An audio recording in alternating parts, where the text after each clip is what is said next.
हमें यहाँ पे ट्रांसफार्मर के एलवी साइड और एचवी साइड का करंट निकालना है, तो इसके रिलेटेड कुछ एग्जांपल भी हम देख लेते हैं।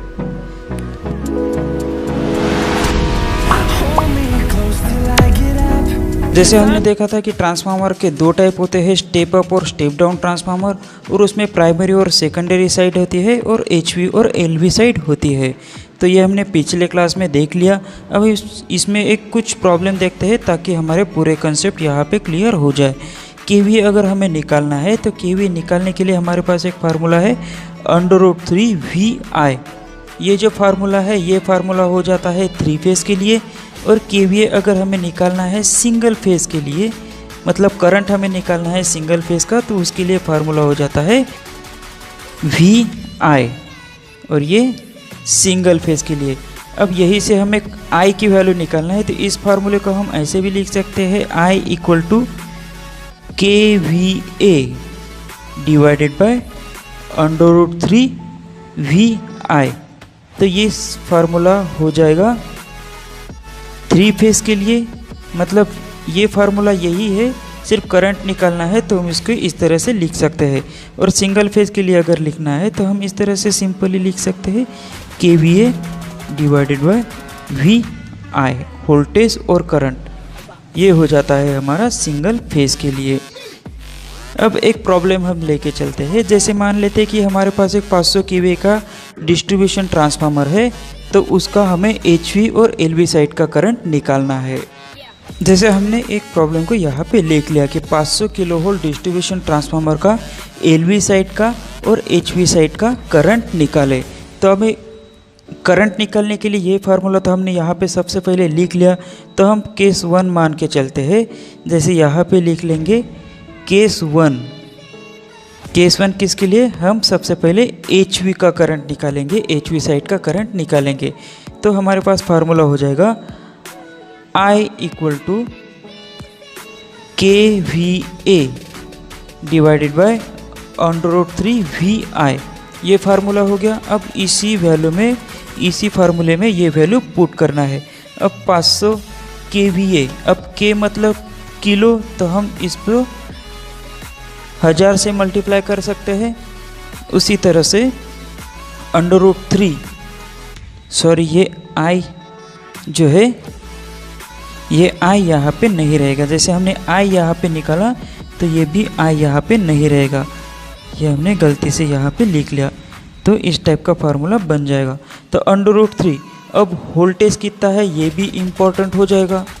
तो इस प्रॉब्लम में हम इस तरह से बोलते हैं कि डिस्ट्रीब्यूशन ट्रांसफार्मर जो कि 11 किलो वोल्ट पे काम कर रहा है, तो उस ट्रांसफार्मर का एलवी साइड और एचवी साइड का करंट क्या हो जाएगा। तो यहाँ पे वोल्टेज अब एचवी साइड के लिए है, तो 11,000 हम बोल सकते हैं, इसको हम लिख लेंगे 11,000। अब इसको अगर हम सॉल्व करें तो ये करंट हमें दे देगा 26.24 एम्पियर। ये जो करंट हो गया ये हो गया हमारा एचवी साइड का करंट। अब इसी तरह से हमें केस 2 मान लेते हैं, और इसमें हमें एलवी का करंट निकालना है। तो एलवी का करंट निकालने के लिए हम क्या करेंगे कि हमारे पास केवीए है, केवीए का ट्रांसफार्मर है, तो उसी तरह से सिर्फ इसमें चेंज ये होगा कि एलवी साइड का करंट है, तो हमें पता है कि जो भी डिस्ट्रीब्यूशन ट्रांसफार्मर होता है, तो ये सपोज हम मान लेते हैं डिस्ट्रीब्यूशन ट्रांसफार्मर है, इसमें हम जब 11 किलो वोल्ट का सप्लाई देंगे, 11,000 किलो वोल्ट का सप्लाई देंगे, तो सेकेंडरी साइड में हमें 415 वोल्ट मिलता है। तो हम यहाँ पे लिख लेंगे कि यहाँ पे जो सप्लाई है √3 इंटू ये हो जाएगा 415 वोल्ट। अगर इसको हम सॉल्व करें तो ये हमें करंट दे देगा 695.60। इसी को हम 6966 ऐसे भी कह सकते हैं। तो ये हो जाएगा एम्पियर। तो जो हमारा 500 kVA का डिस्ट्रीब्यूशन ट्रांसफार्मर था जिसके कि 11 किलो वोल्ट का इनपुट सप्लाई दिया था, तो उस समय एचवी का जो करंट था वो 26.24 आया था और एलवी साइड का जो करंट है वो 695.60 एम्पियर आया था। तो इससे हमें ये भी बोल सकते हैं कि जब हम इसको वोल्टेज के रिलेटेड स्टेप डाउन ट्रांसफार्मर कहेंगे, मतलब ये स्टेप डाउन ट्रांसफार्मर का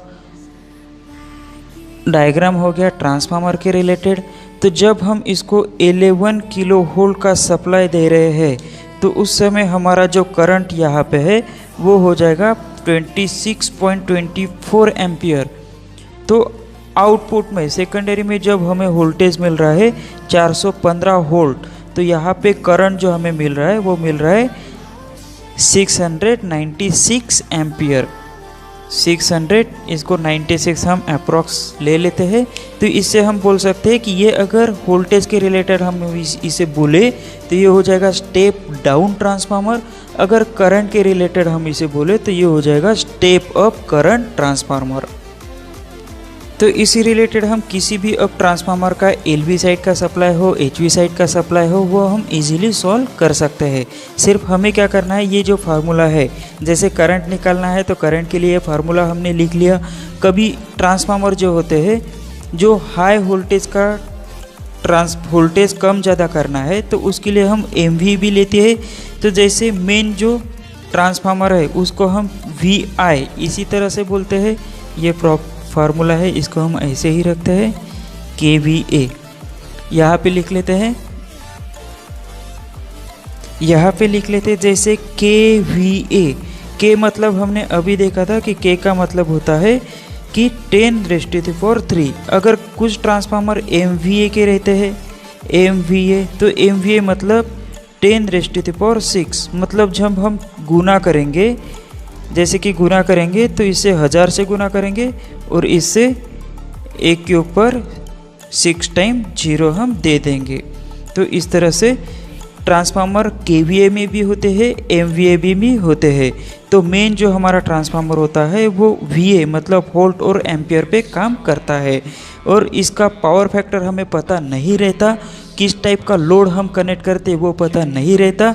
इसीलिए हम ट्रांसफार्मर का जो यूनिट है, जो ट्रांसफार्मर की रेटिंग है वो KVA में बताते हैं।